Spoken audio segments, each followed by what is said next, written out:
출애굽기 34장 1절로 9절까지 말씀입니다.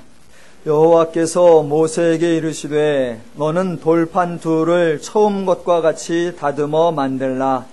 내가 깨뜨린 처음 판에 있던 말을 내가 그 판에 쓰리니 아침까지 준비하고 아침에 시내산에 올라와 산 꼭대기에서 내게 보이되 아무것도 너와 함께 오르지 말며 온 산에 아무도 나타나지 못하게 하고 양과 소도 산 앞에서 먹지 못하게 하라.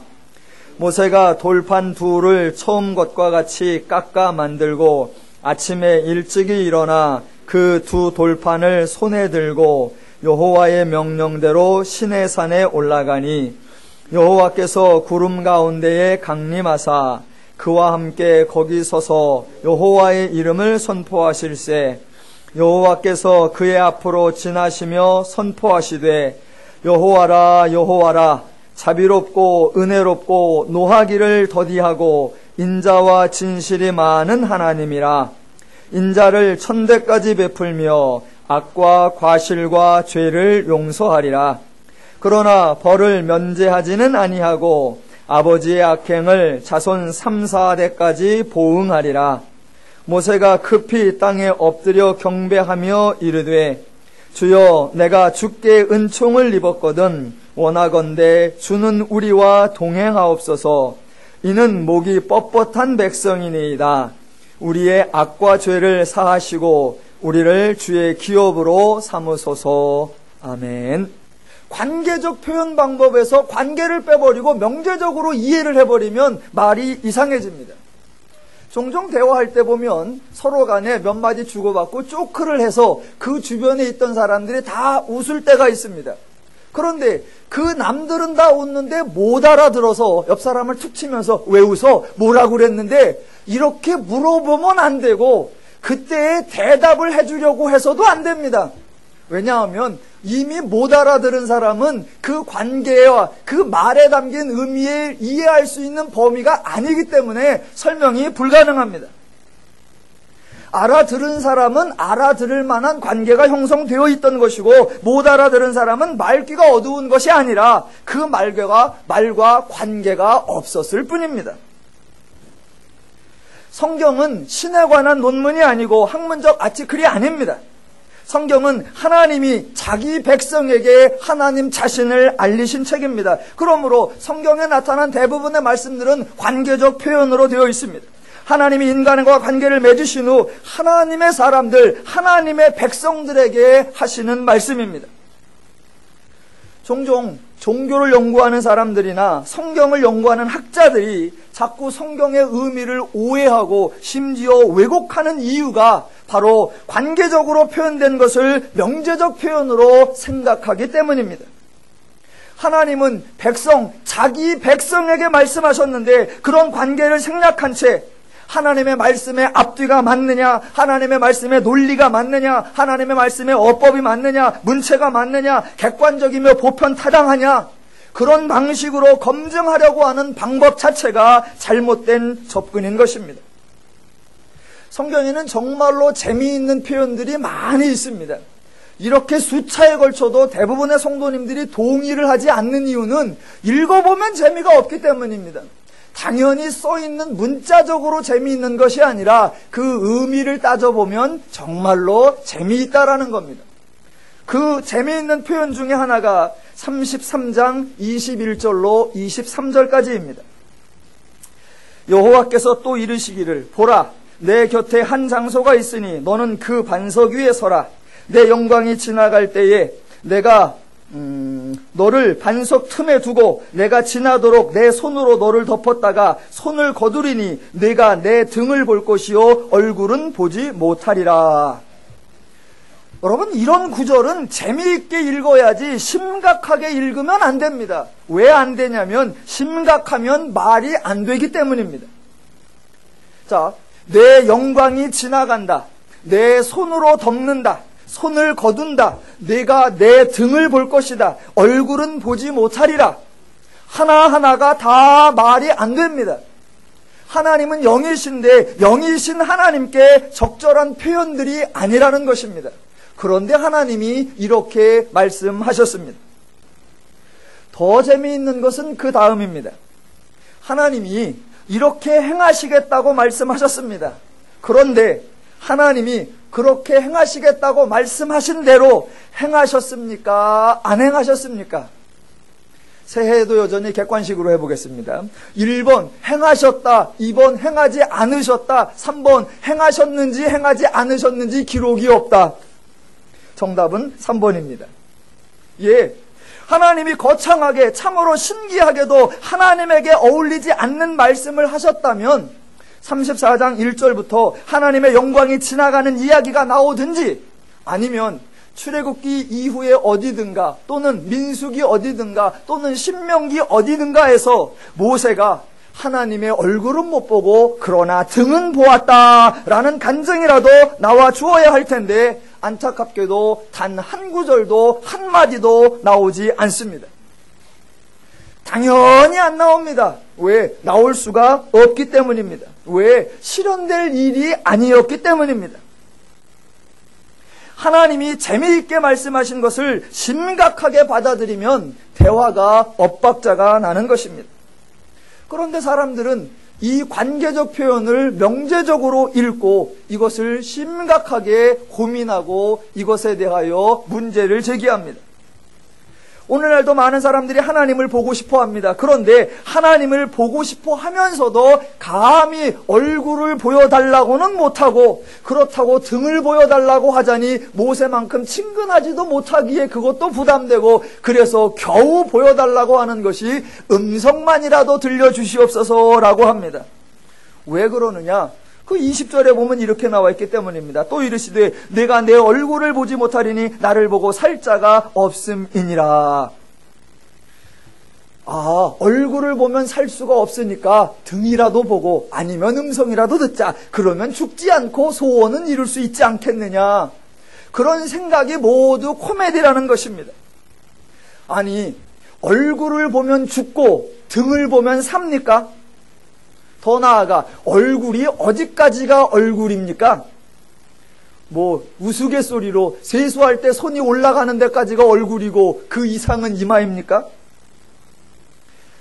관계적 대화를 명제적으로 접할 때 발생하는 해프닝들입니다. 하나님의 조금은 황당한 듯한 말씀이 등장하게 된 이유는 33장 18절에서 모세가 요구하고 있기 때문입니다. 18절 모세가 이르되 원하건대 주의 영광을 내게 보이소서. 모세는 왜 이런 말을 할까요? 모세가 주의 영광이 궁금한 것이 아니고 주의 영광을 보고 싶어서 이런 질문을 하는 것이 아닙니다.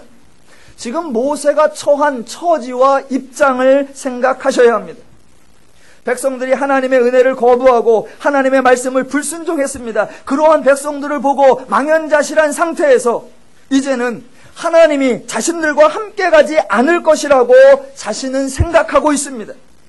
그렇게 생각하고 있는 모세에게 하나님이 무엇이라고 대답하시냐면 내가 친히 가리라, 내가 너를 쉬게 하리라 라고 말씀하시는데 모세의 입장에서는 그 하나님의 말씀이 믿어지지가 않는 것입니다. 자신들이 하나님의 백성의 자격을 상실하였고 하나님이 자신들과 함께 가실 이유가 없다라고 생각하는 겁니다. 그렇게 생각하는 모세에게 하나님이 친히 가겠다고 모세 너도 쉬게 하겠다고 말씀을 하시니까 모세가 하나님에게 부탁하는 겁니다. 하나님이 친히 가신다고 하는 그 말씀, 하나님이 나를 쉬게 하신다는 그 말씀을 직접 행하고 그 약속을 지키실 것이라는 보증, 그 증표를 확인할 수 있는 증거물을 주시옵소서라는 말을 멋있게 표현하기를 주의 영광을 내게 보이시옵소서라고 하는 겁니다. 왜냐하면 우리 같은 자들에게 하나님이 나타나시고 하나님이 동행하시고 하나님이 인도하신다면 그것이 바로 우리에게는 영광이요, 그것이 바로 우리에게는 존귀요, 그것이 바로 우리에게는 엄청난 축복입니다. 그래서 하나님께서 우리와 동행하여 주시고 그 동행하신다는 약속을, 증거물을 보여주시옵소서, 확인시켜 주시옵소서, 그 말을 멋있게 표현하기를 주의 영광을 나타내 내게 보이소서라고 하는 겁니다.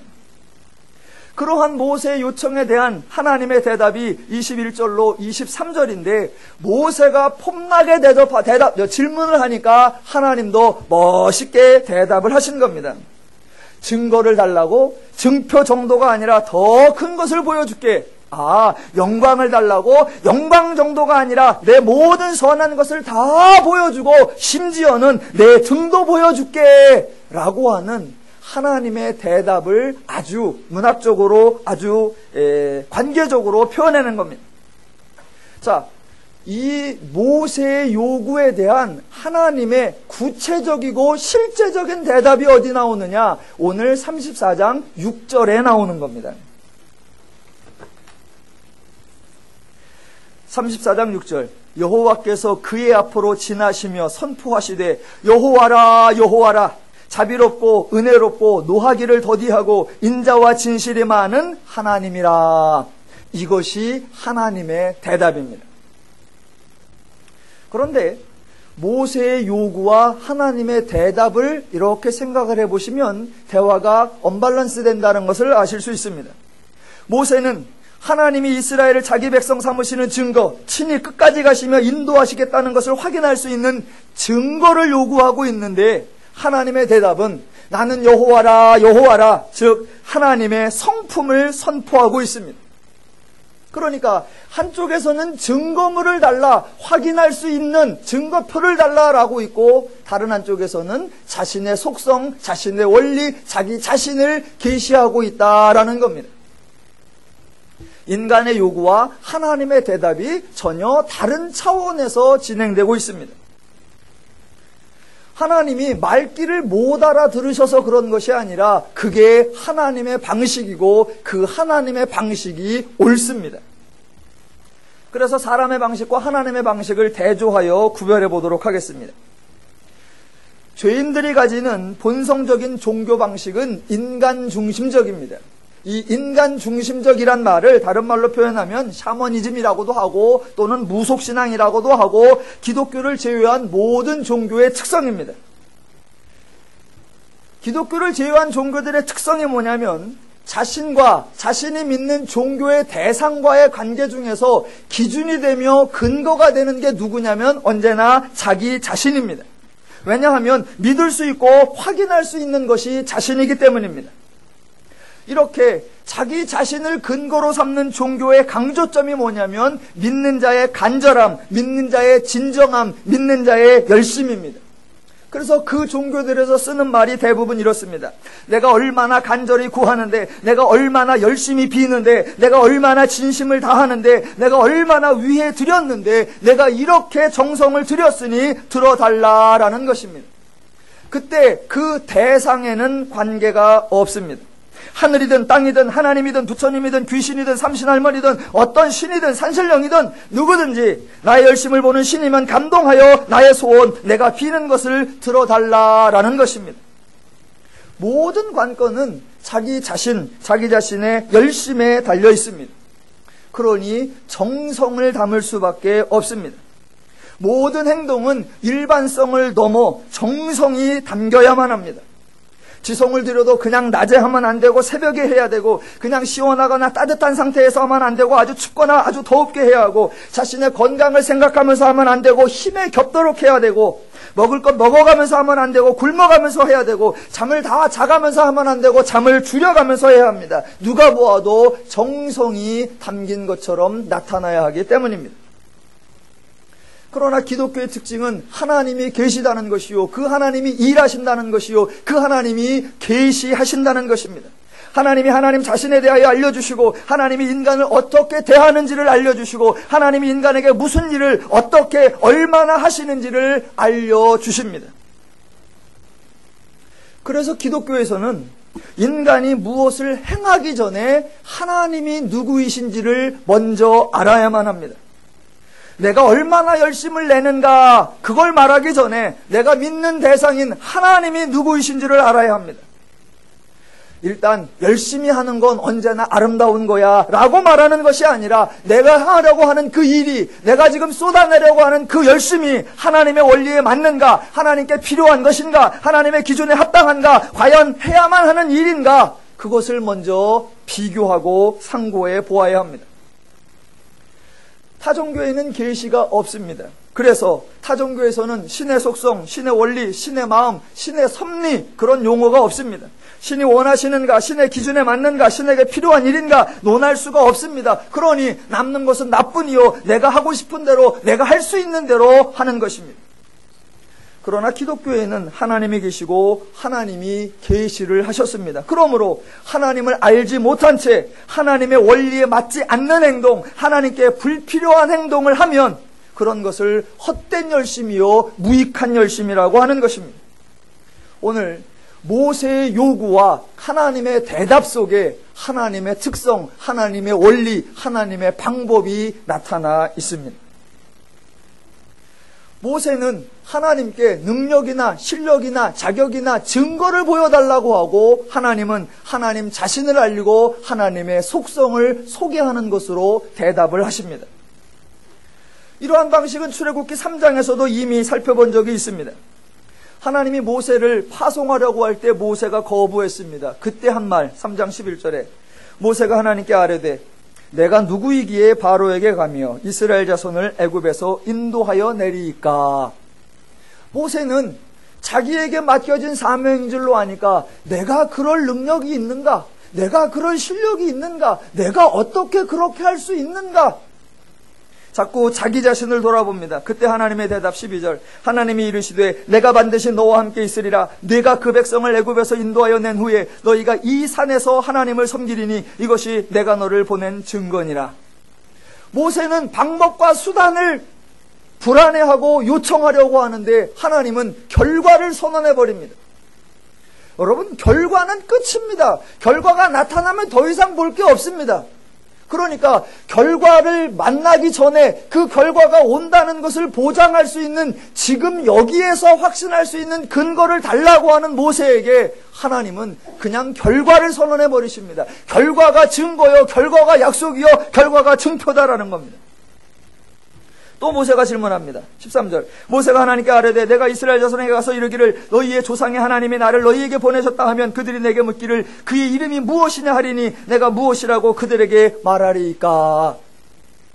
하나님에 대하여 정보를 얻어내려고 하거나 하나님에 대하여 이름을 알아내려고 하는 게 아닙니다. 내가 하나님 말씀을 듣고 갔을 때 과연 그게 가능하겠습니까? 하나님 당신을 내가 믿을 만한 분입니까? 하나님이 어느 정도의 소열이고 어느 계보이고 어떤 능력이고 하나님이 도대체 누구입니까? 그때 하나님의 대답, 능력이나 실력이나 어떤 증거물을 보여주는 것이 아니라 나는 스스로 있는 자다라고 선언하심으로 하나님의 성품, 하나님의 속성을 알리시는 것, 그게 하나님의 대답입니다. 하나님의 방식은 늘 이런 식입니다. 창세기에서도 나타납니다. 하나님이 아브라함을 불러서 세 가지 일을 약속하셨습니다. 아브라함의 생각하기에 세월이 지나가도 약속이 진행되는 것 같지가 않습니다.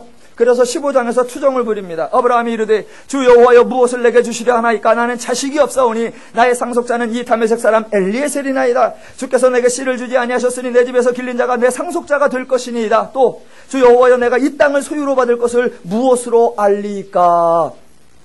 그랬는데도 세월이 지나가 99세가 되어서 이제 하가를 통해 이스마엘을 낳은 지도 또 한참이 되었는데도 아무런 이 증거물도 나타나지 않고 약속도 나타나지 않습니다. 그때 하나님이 나타나셔서 하시는 말씀, 아브라함이 99세 때 여호와께서 아브라함에게 나타나사 그에게 이르시되 나는 전능한 하나님이라. 예, 하나님은 실력을 보여주고 능력을 보여주고 자격을 보여주고 그런 식이 아니라 나는 여호와다, 나는 여호와다. 하나님의 속성, 하나님의 성품, 하나님의 원리를 계시하는 것, 그게 하나님의 대답입니다. 사람들은 늘 확인을 하고 싶어 합니다. 확인의 방법으로 능력을 보이고 실력을 보이고 증거를 내놓으라고 합니다. 이때 하나님은 능력이나 실력이나 증거를 보이는 것이 아니라 하나님의 성품, 하나님의 속성을 선포하시는 것, 그게 하나님 방식입니다. 예수님도 이러한 방법을 사용하셨습니다. 마태복음 4장에 가보면 예수님께서 마귀에게 시험을 받으실 때 마귀들이 요구하는 것이 바로 인간들이 요구했던 것과 똑같았습니다. 내가 만일 하나님의 아들이거든 명하여 이 돌들로 떡덩이가 되게 하라. 능력을 보이고 실력을 보이고 증거를 보이면 인정받을 수 있다라는 말입니다. 예, 사람의 말에 인간적 기준에 보면 딱 맞는 말입니다. 능력 보이고 실력 보이면 됩니다. 그런데 하나님은 그렇게 하지 않습니다. 예수님은 아무런 능력도 행하시지 아니하시고 나는 하나님께로서 온 자로서 하나님의 말씀대로 한다. 하나님의 원리대로 한다. 그것으로 족합니다. 또 요한복음 7장에 가보면 유대인 명절에 형제들이 예수님에게 나와 요구하는 것이 있습니다. 7장 3절에 이렇게 나옵니다. 그 형제들이 예수께 이르되 당신이 행하는 일을 제자들도 보게 여기를 떠나 유대로 가소서. 스스로 나타나기를 구하면서 묻혀서 일하는 사람이 없나니 이 일을 행하려 하거든 자신을 나타내소서. 예, 맞는 말입니다. 사람의 기준에 볼 때, 사람의 판단 근거에 볼 때 정확한 말입니다. 그런데 예수는 저들의 요구에 맞추어 행동하지 않습니다. 나는 하나님께로서 온 자다. 그래서 하나님의 때에 하나님의 일하시는 대로 하나님의 원리를 따른다. 끝. 왜? 사람들이 생각하는 방식과 사람들이 생각하는 능력과 사람들이 생각하는 원리가 아니라 하나님이시기에 하나님의 방식, 하나님의 원리를 동원하는 겁니다. 자기를 나타내려고 하는 자마다 여기 있는 사람이 없습니다. 자기를 나타내려면 명절에 올라가소서. 아니요. 예수님은 자기를 나타내려 온 것이 아니라 하나님께로부터 부름받아 하나님의 일을 하시러 온 자이기에 하나님의 때에 하나님의 방법으로 하나님의 원리로 하십니다. 저 또한 하나님의 부름을 받아 하나님의 일에 동역하고 있기에 어떤 것도 하나님의 원리가 아닌 것으로가 아니라 하나님의 때에 하나님의 방법으로 하나님이 하시는 대로 그렇게 행할 것입니다. 사람들이 가지고 있는 사고방식 중에 가장 심각한 문제가 무엇이냐면 자신들이 죄인이라는 것을 모르고 있다는 것입니다. 즉 자기 자신이 문제라는 사실을 모릅니다. 죄인이라고 하는 인간, 자기 자신이 문제라는 것을 모르니까 문제를 엉뚱한 것에서 찾습니다. 자기에게 어떤 능력이 없고 어떤 실력이 없고 어떤 동역자가 없고 어떤 후원자가 없고 어떤 기회가 없고 어떤 보증이 없다는 것이 문제인 줄로 압니다. 그래서 자기 자신이 변화되어야 한다 그런 생각을 갖는 것이 아니라 나에게 능력이 생기고 실력이 생기고 동역자가 생기고 후원자가 생기고 기회가 오고 보증이 있으면 될 것 같다라고 착각을 한단 말입니다. 예, 그건 착각입니다. 인간이 문제고 죄성이 문제고 죄가 문제인 것입니다. 죄인된 인간은 자기 자신을 알지 못하고 죄인된 인간은 자기 마음을 주관하지 못하고 죄인된 인간은 상황을 다스리지 못하고 죄인된 인간은 감정을 관리하지 못하고 죄인된 인간은 의지를 조절하지 못합니다. 그래서 인간의 요구는 끝이 없습니다. 이것만 들어주시면 다음 게 나오고 이것만 채워주시면 다음 게 나오고 저것만 붙여주시면 또 다른 게 나오고 예. 인간은 언제나 그렇게 되어 있습니다. 이스라엘이 애굽에서 노역으로 고생하며 아우성을 치기에 하나님께서 출애굽을 시켜 자유를 제공해 주셨습니다. 그랬더니 홍해 앞에서 자유인들이 원망과 불평을 합니다. 물과 먹을 것이 없다고 아우성을 치기에 바로 해결하여 주고 하나님께서 배고픔을 해결해 주었더니 바로 이어서 부추와 마늘을 못 먹어서 차라리 애굽에 가는 게 낫다라고 하나님께 원망을 합니다. 하나님께서 전쟁을 물리쳐 주시고 승리를 하게 해주시니까 하나님 최고라고 하더니 모세가 선에 올라간 사이에 곧바로 금송아지를 만들어버립니다. 인간들은 자기 자신은 아무런 문제가 없고 주변의 것들이 부족해서 일이 안 되는 줄로 압니다. 아니요. 인간이 죄인이라고 하는 사실이 문제의 본질이요 문제의 핵심입니다. 모세도 그 범주를 벗어나지 못하는 겁니다. 그래서 요구하는 것이 확인이요 증거입니다. 그렇게 하나님이 함께 하신다고 하는 확인과 증거를 요구하는 모세에게 하나님이 어떤 방법으로 확인하여 주고 어떤 것을 보여주어야 증거가 되겠습니까?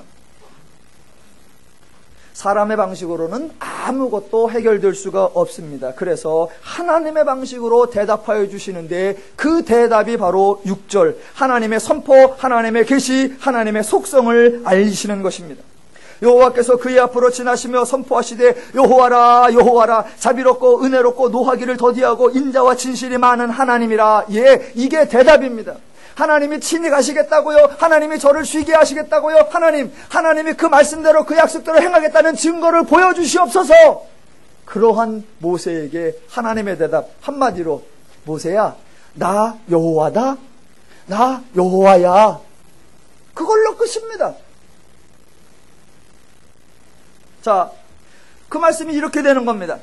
내가 너희를 내 백성 삼으며 내가 너희를 약속의 땅으로 인도하여 준다는 약속의 증표가 무엇이냐면 내가 여호와라고 하는 사실이다. 나는 자비롭고 은혜롭고 노하기를 더디하고 인자와 진실이 많은 하나님이다. 그래서 너희가 무슨 짓을 하든, 너희가 얼마나 망나니 짓을 하든, 너희가 얼마나 불순종을 하든, 너희가 어떻게 원망과 불평을 하든, 너희가 아무리 금신상을 만들고 우상을 숭배하고 나를 배반하든 나는 너희를 인도한다. 이게 나다. 이게 나의 약속의 증표다. 나 여호와다. 예, 모세는 백성들이 악행을 행한 것 때문에 소심해져 있습니다. 두려워하고 있습니다. 하나님 앞에 면목이 없습니다. 그런 모세에게 하나님이 주시는 대답, 너의 행동과 무관하게 하나님은 하나님의 약속을 지킨다. 아니, 그거보다 더 크게 너희가 그런 존재들이기 때문에 내가 너희와 함께한다. 왜? 나는 여호와니까. 그래서 바로 이 시점에서 하나님이 주시는 하나님의 속성, 하나님의 계시는 나는 전능하다, 나는 능력자다, 나는 영이다, 나는 생명이다, 그것이 아닙니다. 하나님 앞에 범죄한 죄책감에 두려워 떨며 답답해하고 있는 그들에게 주시는 하나님의 대답, 나는 자비롭고 나는 은혜롭고 나는 노하기를 더디하고 나는 인자와 진실이 많은 하나님이다. 이 말씀이 지금 이들에게 가장 필요한 말씀이기에 이런 모습으로 나타내 주시는 겁니다. 너희가 하나님의 백성이 되는 것은 너희의 어떤 열심이나 노력 때문이 아니라 하나님이 너희를 하나님의 백성 삼았기 때문이다. 너희가 광야를 무사히 지나갈 수 있는 것은 너희의 순종과 헌신 때문이 아니라 하나님이 자비롭고 은혜롭고 노하기를 더디하시기 때문이다. 너희가 약속의 땅 가나안에 들어가게 될 것은 너희의 일편단심 충성심과 가나안 민족을 물리칠 수 있는 용맹성 때문이 아니라 하나님이 인자와 진실로 너희를 대하실 것이기 때문이다 라고 선언하시는 것입니다. 저와 여러분의 신앙의 근거도 마찬가지입니다. 저와 여러분의 신앙의 근거도 저와 여러분의 믿음이나 저와 여러분의 열심이 아닙니다. 우리가 다른 사람보다 진실하거나 믿음이 있거나 열심이거나 실력이 있어서 이 신앙을 가지고 있는 것이 절대로 아닙니다. 저와 여러분은 자비롭고 은혜롭고 노하기를 더디하시고 인자와 진실이 많으신 그 하나님이 우리를 찾아오심으로 인하여 하나님을 알게 되었고, 자비롭고 은혜롭고 노하기를 더디하고 인자와 진실이 많으신 하나님이 우리를 구원하여 주시어 구원받았고, 저와 여러분은 자비롭고 은혜롭고 노하기를 더디하고 인자와 진실이 많으신 하나님이 우리를 찾아오심으로 인하여 하나님을 알게 되었고, 자비롭고 은혜롭고 노하기를 더디하고 인자와 진실이 많으신 하나님이 우리를 구원하시어 구원받았고, 자비롭고 은혜롭고 노하기를 더디하고 인자와 진실이 많으신 하나님이 우리를 그렇게 대해 주시기 때문에 지금도 하나님과 교통하고 있으며, 자비롭고 은혜롭고 노하기를 더디하고 인자와 진실이 많으신 하나님이 앞으로도 계속 우리를 보호하실 것이기에 하나님과 동행할 수 있는 것입니다. 우리 신앙의 근거, 우리 신앙의 방법은 우리의 행위가 아니라 우리를 대하시는 하나님, 그 하나님을 바로 아는 것입니다. 지금 모세의 불안함을 아시는 하나님이, 모세의 요구를 들으시는 그 하나님이 모세의 요구하는 것보다 더 크게, 더 확실하게 하나님의 방식으로 대답하여 주시는 것입니다. 저들이 요구하는 것을 들어주어야 저들이 변화되는 것이 아니라 하나님이 계시하시는 대로 하나님을 알아야 인간이 변화되고, 하나님을 나타내고 하나님을 계시하고 하나님을 보여주는 대로 이해해야 인간의 불안감과 답답함과 염려와 근심이 사라질 수 있는 것입니다. 마태복음 6장에 가보면 예수님께서 제자들에게 기도에 대하여 말씀하실 때에도 동일한 원리가 적용이 됩니다.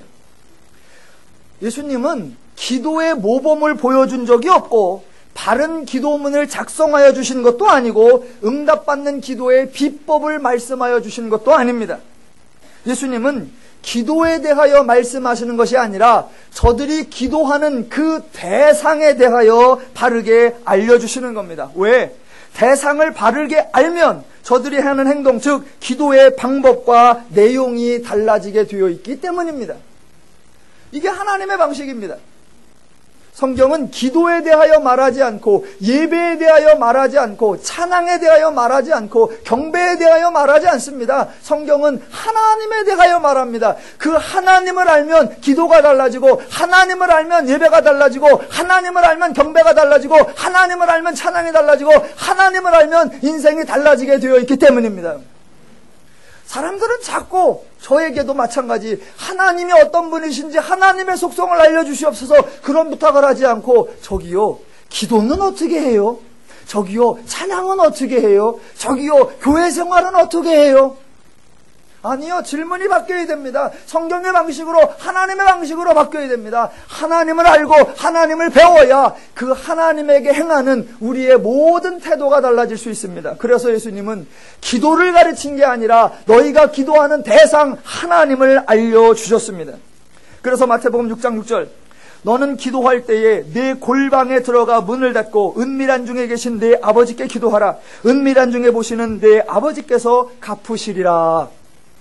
이것은 기도의 장소에 대해서 말씀하신 게 아닙니다. 기도는 어디서 해야 된다? 은밀한 곳. 아니요. 너희들 생각에 넓은 곳에서, 사람들이 보이는 곳에서 해야 하나님도 보신다고 생각하는 그 생각이 틀렸다.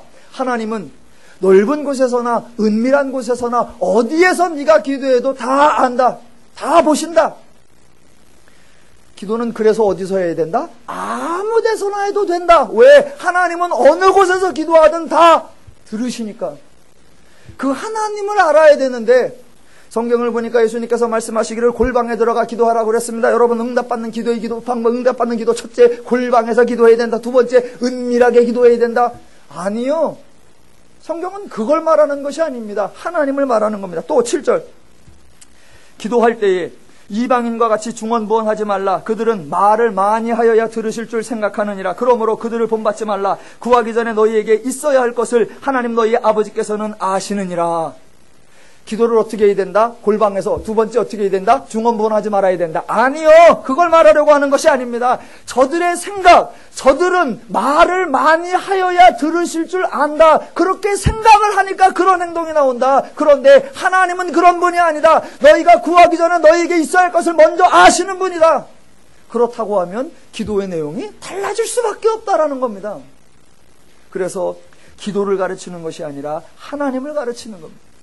백성이, 모세가 하나님이 함께한다고 하는 증거물을 요구할 때에 증거물, 어떤 약조물을 주는 것이 아니라 하나님의 성품, 하나님의 속성, 자비롭고 은혜롭고 노하기를 더디하고 인자와 진실이 많다라고 하는 하나님의 성품을 제시하시는 겁니다. 백성들의 행동에 근거하여 모세는 죄책감을 가지고 있으며 하나님 앞에 서기 민망해하고 하나님 앞에 구하기를 두려워하고 있습니다. 그런 모세에게 하나님의 대답이 여호와라 여호와라 자비롭고 은혜롭고 노하기를 더디하고 인자와 진실이 많은 하나님이라 라고 하는 이 대답은 이스라엘 백성들에게 반성과 회개를 요구하는 것이 아니며, 저들의 열심이나 충성을 요구하는 것도 아니며, 저들의 다짐이나 결단을 촉구하는 것도 아니며, 저들의 변화를 요구하는 것도 아닙니다. 도리어 하나님을 알리시며 하나님을 알라고 권면하시는 겁니다. 왜냐하면 저들의 반성과 기도로 아무것도 달라지지 않습니다. 저들의 충성과 열심으로 아무것도 변화되지 않습니다. 저들의 다짐이나 결단으로 아무것도 바뀌지 않습니다. 죄인된 인간이 변화될 수 있는 유일한 길은 하나님을 아는 것, 그것뿐입니다. 그래서 하나님은 죄인들에게 하나님을 알리시고 하나님을 알라라고 말씀하시는 겁니다. 여러분, 하나님의 원리가 그렇고 하나님의 방식이 그렇다면 오늘날 저와 여러분의 신앙생활도 하나님의 방식대로 가야 합니다. 근데 다들 엉뚱하게 갑니다. 자, 오늘이 새해 첫날 예배입니다. 우리도 한번 해볼까요? 백지 한 장씩 다 나눠드리고. 여러분, 오늘 새해 첫날입니다. 새해니까 새로운 마음을 가져야 되겠습니다. 새로운 마음을 가지기 위해서는 먼저 지난 것을 씻어야 됩니다. 백지 한 장 드릴 테니까 알고 지은 죄, 모르고 지은 죄 다 써내시기 바랍니다. 회개하시고 반성하셔야, 지난 것을 씻어내야 새 것을 담고, 모든 것을, 옛 것을 떨쳐내야 새 것을 입을 수 있으니까 먼저 회개하고 반성합시다. 그래서 뭐가 달라지죠? 자, 그렇게 쓰셨습니까? 다음은 촛불을 켜겠습니다. 다 촛불 켜시고 조금 아까 쓰셨던 그 죄들을 촛불에 다 태워서 불태워 소멸시키시고, 이제 여러분의 죄는 다 촛님께서 대속하셨으니 여러분 이제 새 삶으로 새롭게 살아갑시다. 그래서 뭐가 달라지죠? 자, 이제는 그 다음 단계입니다. 이제 회개하고 반성하고 씻었으면 새로운 다짐과 결단이 필요합니다. 새해 첫날부터 새벽을 깨우고 찬바람을 무릅쓰고 얼음길을 무시하고 달려와서 하나님 앞에 부르짖고 다짐하고 결단하고 헌신하고 맹세합시다. 그래서 뭐가 달라지죠? 우리의 반성, 우리의 열심, 우리의 결단, 그것으로 아무것도 달라지지 않습니다. 혹시 저에게 그런 거 하자고 물으시는 분이 계시면 저는 이렇게 대답하겠습니다. 그저 가만히 계시고 성경을 읽으십시오. 그리고 하나님을 아십시오. 여러분이 무엇인가를 반성하고 여러분이 무엇인가를 열심내고 여러분이 무엇인가를 다짐하려고 하는 여러분 자신에게 근거를 두려고 하지 말고, 나를 부르신 하나님, 나에게 인자와 자비로 대하시는 하나님, 나에게 은혜와 긍휼로 노하기를 더디하시는 그 하나님, 나와 친히 함께 가시겠다고 하는 그 하나님, 그 하나님의 속성을 알고 그 하나님의 인도를 따르는 것, 그것이 우리를 변화시킬 것이며 우리를 새 사람 되게 할 것이며 성숙된 신앙이 되게 만들어 내실 것입니다. 누린교회 오시는 분들이 반응이 참 재미있습니다. 여러분들이 뭐 오시기도 하시고 계시기도 하시고 떠나시기도 하는데, 대부분 아마 그런 패러다임을 갖는 것 같습니다. 처음에 저희 교회 오시는 분들은 되게 편안해 하시고 되게 자유로워 하십니다. 대부분 교회를 옮기시는 분들은 상처가 있고 아픔이 있고 지치고 힘드신 분들입니다. 그래서 이제 찾다 보니까 누린교회가 너무 좋거든요. 왜? 아무것도 안 해. 여러분, 뭐가 하고 있는데 내가 안 가는 거하고 교회가 알아서 아무것도 안 하는 거하고는 큰 차이가 납니다.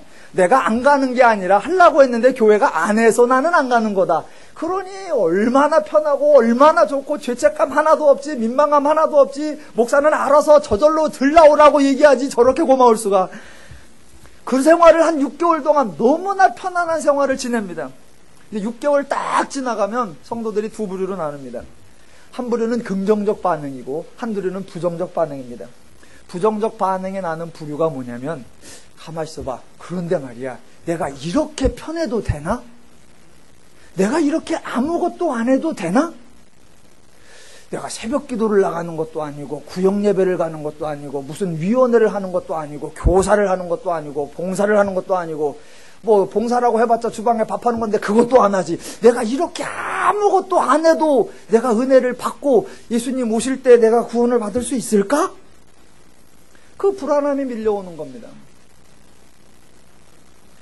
그러한 불안함이 밀려오니까 또 교회는 그 성도의 불안함을 극복시켜 주기 위해서, 그 불안감이요, 바른 불안감이 아니라 비성경적, 비기독교적 불안감입니다. 그렇다면 그 비성경적, 비기독교적 불안감을 기독교적, 성경적 방식으로 풀어줘야 되는데, 그 비기독교적 불안감을 교회도 비기독교적 방식으로 풀어줘 버립니다. 어떻게? 교회에서 종교적 행사를 만들고 교회에서 종교적 일들을 벌여서 그 종교적 활동에 참여하는 것으로 풀어냅니다. 아니요. 그것은 자기의 행위에 근거하는 방식이기 때문에 비기독교적입니다. 그때 하나님 방식으로 풀어주어야 됩니다. 하나님이 너의 자격 없을 때 불러주었고, 하나님이 너의 능력 없을 때 사랑하여 주었고, 하나님이 너 그 무능력하고 무기력하고 배반과 원수와 나태와 게으름 속에 있을 때 그때에도 너와 동행하였으니, 너의 행동에 근거하여 두려워하거나 떨지 말고 하나님의 사랑과 하나님의 자비와 하나님의 신실하심에 근거하여 내 신앙을 견고히 바르게 세워라. 성경은, 기독교는, 교회는 그렇게 말해주고 그 불안감을 풀어주어야 합니다. 만약 성도가 가지려고 하면 불안감이 아니라 답답함이어야 됩니다. 내가 이렇게 아무것도 안 해도 되나? 이렇게도 은혜 받을 수 있을까? 이런 불안감이 아니라 내가 참 하나님의 말씀을 모르는구만. 내가 참 하나님의 원리를 몰라. 그래서 이걸 어떻게 해야 되는 거지? 이런 답답함과 안타까움이어야 합니다. 그런데 많은 성도님들이 그런 답답함을 안 갖고 불안감만 가집니다. 내가 이렇게 놀아도 되나? 내가 이렇게 열심을 덜 내도 되나? 그래서 열심을 내야지라고만 생각하지 말씀을 배워야지라는 생각을 안 합니다. 왜? 그래도 내가 열심을 낸다 하면 꽤나 열심을 낼 텐데 열심을 내는 데에다가 성경까지 알아버리면 내 앞에 다 죽었어 이제. 그러니까 내가 성경을 모르니 그나마 요만큼이지 성경 알면 이제 목사고 뭐고 다 죽었어. 그러니까 내가 성경 알면 내가 교만해져서 안 돼. 그걸 해결이라고 하고 있습니까? 누린교회 여러분이 만약 교회 와서 누린교회 오셔서 평안을 누리신다면 이 일을 안 하고 종교적 활동을 안 하는 누림이 아니라 죄의 원리를 벗어났다는 누림이셔야 합니다. 혹시 이 일을 안 하시는 것 때문에 불안감이 생긴다면 그 불안감이 아니라 하나님을 모른다는 답답함이어야 합니다. 그래서 그 답답함을 해결하기 위하여 하나님을 알고 그 하나님을 알기 때문에 기꺼이 하나님의 마음으로 열심과 충성이라고 하는 열매를 맺는 그런 신앙이 되셔야 하는 것입니다. 마지막으로 하나만 살펴보겠습니다. 성경이 하고자 하는 가장 중요한 이야기는 하나님이 누구이신가 하는 것과 인간이 누구인가라는 것입니다. 성경이 말하는 하나님의 복주심과 구원하심은 언제나 인간의 자격과 조건에 대한 보상이 아니라 하나님의 은혜로우심과 하나님의 자비하심에 근거하는 것입니다. 그래서 신앙생활은 처음부터 끝까지 그 과정 내내 전부 다 은혜라고는 말밖에는 소개할 것이 없는 것입니다. 하나님이 은혜를 주셔서 저와 여러분이 구원받았고 하나님이 은혜를 주셔서 저와 여러분이 지금도 믿음 생활을 하고 있는 것입니다. 그렇게 하나님이 하나님의 성품을 소개하는 것으로 대답을 하자 모세의 반응이 나타나는 게 34장 7절입니다. 모세가 급히 땅에 엎드려 경배하며 이르되 주여 내가 주께 은총을 입었거든 원하건대 주는 우리와 동행하옵소서. 이는 목이 뻣뻣한 백성이니이다. 우리의 악과 죄를 사하시고 우리를 주의 기업으로 삼으소서. 예, 이게 대답입니다. 이게 모세의 반응이에요. 이게 저와 여러분이 나타내야 될 반응입니다. 이게 무슨 말이냐면요, 지금 모세는 회개하는 게 아닙니다. 하나님, 이스라엘 백성이 범죄했습니다. 그러나 용서하여 주시옵소서. 그게 아니에요. 또 모세는 다짐과 결단을 하는 게 아닙니다. 하나님 한 번만 용서해 주시면 다시는 안 그러겠습니다. 아니요. 모세는 있는 그대로 실토하는 것이며 하나님의 은혜에 대하여 호소하는 것입니다. 9절 다시 한번. 이르되 주여 내가 주께 은총을 입었거든 원하건대 주는 우리와 동행하옵소서. 이는 목이 뻣뻣한 백성이니이다. 우리의 악과 죄를 사하시고 우리를 주의 기업으로 삼으소서. 이게 무슨 말이냐? 이렇게 되는 겁니다. 하나님, 지금 저희 모습 보셨지요? 이게 우리의 최선입니다. 우리가 할 수 있는 일이라고는 이런 짓뿐입니다. 하나님 맞습니다. 우리는 목이 뻣뻣합니다. 그러니까 하나님이 우리와 동행하셔야 합니다. 맞아요. 하나님 우리는 목이 곧은 자들입니다. 그러니까 하나님이 친히 가셔야 합니다. 하나님이 자비와 은혜로 대해주지 않으시면, 하나님이 노하기를 더디하지 않으시면, 하나님이 인자와 진실로 다루어 주지 않으시면, 하나님의 백성 주지 않으시면 우리는 대책이 없습니다. 하나님이 하나님의 성품에 따라 역사하지 않으면 우리는 다 죽습니다. 하나님이 우리의 하나님이 되시려면 하나님이 하셔야 합니다. 우리를 하나님의 백성 삼으시려면 하나님이 일하셔야 됩니다. 하나님이 다 하셔야 됩니다. 그렇게 해 주시옵소서. 지금 모세는 용서를 구하고 있는 것이 아닙니다. 여러분, 신앙생활에 있어서 최고의 교만의 극치가 뭐냐면, 신앙생활에서 범할 수 있는 교만의 극치가 뭐냐? 용서를 구하는 겁니다. 용서를 구하는 것이 교만의 극치입니다. 용서를 구해서 용서를 받으면 그 다음엔 잘할 수 있습니까? 하나님 한 번만 용서해 주시옵소서. 그래서 용서해 주면 그 다음엔 안 그럴 수 있냐고요. 하나님 한 번만 기회를 주시옵소서. 그래서 기회를 주면 달라질 수 있습니까? 아니 용서를 해달라서 어떻게 하게, 용서를 받아서 어떻게 하게, 그 다음이 안 되잖아요. 할 수 있습니까? 기독교는 용서를 구하는 종교가 아닙니다. 회개를 하고 용서를 구하는 종교가 아니라 기독교는 인간이 죄인임을 알고 하나님을 알아야 하는 종교입니다.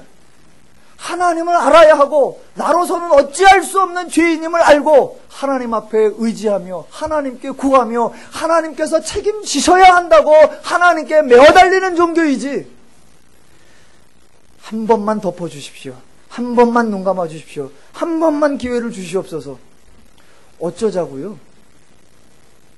그러니까 모세는 하나님 앞에 회개하거나 다짐하거나 결단하는 것이 아니라, 예, 우리가 목이 뻣뻣합니다. 그러니까 우리와 동행하여 주시옵소서. 예, 우리가 악과 죄를 행합니다. 그런데 하나님께서 우리를 사하여 주시고, 예, 우리는 패역한 백성입니다. 그런데 우리를 주의 백성을 삼아 주시옵소서. 왜? 하나님은 자비롭고 은혜롭고 노하기를 더디하며 인자와 자비로 대하신다며, 그런 하나님이시라며, 그 하나님의 성품 그대로, 그 하나님의 속성 그대로 대하여 주시옵소서. 그래야 우리가 삽니다. 하나님의 방식, 자기를 알리는 것이었습니다. 그렇다면 오늘날 성도가 살아가는 방식, 하나님을 알고 하나님의 성품을 알고 하나님의 약속을 알고 하나님이 주신 복과 기업과 은혜를 아는 것이어야 합니다. 새해가 밝았습니다. 올 한 해도 하나님의 말씀을 읽으시고 하나님의 말씀을 배우시고 하나님을 아시고 하나님께서 부어주신 은혜와 복락들을 아셔서 한 해 동안 신나고 즐겁고 자유롭고 평화로운 신앙생활, 믿음생활, 누림 교회생활 되시기를 주님의 이름으로 축원합니다.